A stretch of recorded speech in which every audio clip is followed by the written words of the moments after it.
Assalamualaikum warahmatullahi wabarakatuh. Apa khabar semua? Anak-anak syurga Ustazah? Okey, Ustazah harap semua berada dalam keadaan yang sihat, ya, walafiat, ya, insya-Allah. Ya, mudah-mudahan kita semua terpelihara daripada virus COVID-19 yang melanda negara kita sekarang ni. Okey, jadi seperti biasa bertemu kembali kita dalam PDPR untuk pelajaran Al-Quran pada hari ini. Jadi seperti biasa kita mulakan PDPR kita dengan bacaan doa. Okey, baiklah, semua tadah tangan. Bismillahirrahmanirrahim. Rabbi shrah li sadri wa yassir li amri wahlul 'uqdatam min lisani yafqahu qawli. Ya Allah, lapangkan dadaku, permudahkanlah urusanku, dan lepaskanlah kekakuan dari lidahku. Amin ya rabbal alamin. Mudah-mudahan Allah lapangkan dada kamu semua, ya, dada kita semua mudah untuk menerima segala ilmu, insya-Allah. Okey, kita semua nampakkan dalam paparan ini. Okey, insya-Allah hari ini kita akan berkenalan dengan surah Al-Falaq. Okey, insya-Allah saya akan terangkan secara ringkas tentang surah Al-Falaq. Al-Falaq membawa maksud artinya waktu subuh. Okey, jom kita tengok. Okey, baiklah anak-anak syurga semua. Sebelum kita berkenalan dengan isi-isi penting yang seterusnya tentang surah Al-Falaq, okey, seperti biasa kita mulakan dengan bacaan ayat Al-Quran untuk surah Al-Falaq. Okey, jom sama-sama baca dengan Ustazah. A'udzu billahi minasyaitonir rajim. Bismillahirrahmanirrahim.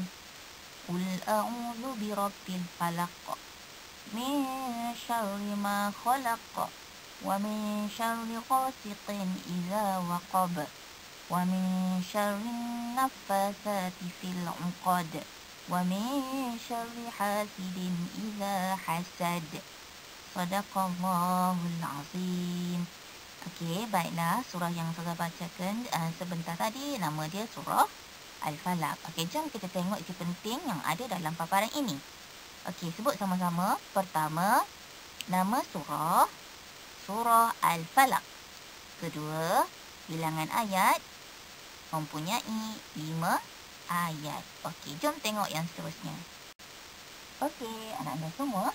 Okey, paparan yang seterusnya ini, okey, isi penting tentang tempat turun surah. Okey, jom kita baca.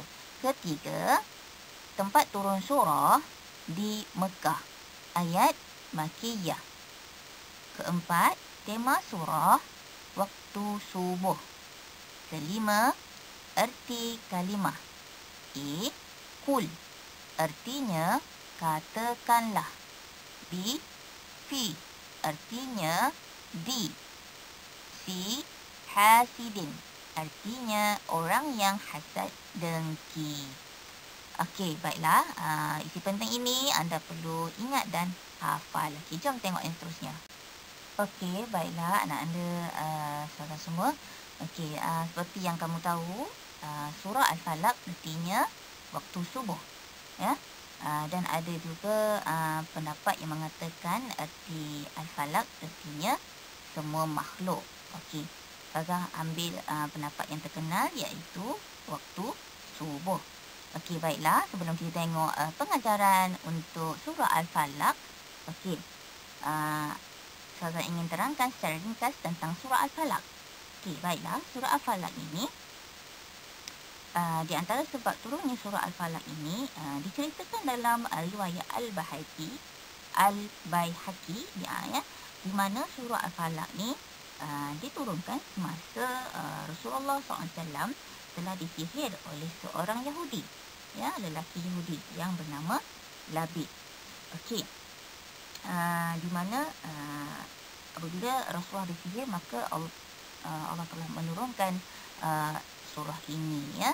Okey, jadi di sebalik surah Al-Falaq ini terselitnya kisah, ya, di mana Rasulullah telah disihir, ya. Jadi apa-apa pun semua dengan izin Allah Subhanahu Wa Taala. Okey, jom kita tengok pengajaran yang boleh kita ambil daripada surah ini.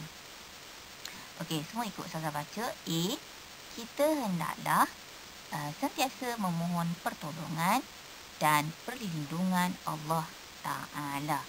Okey, maksudnya kita sebagai orang Islam dah tentulah wajib kita kena mohon pertolongan daripada Allah.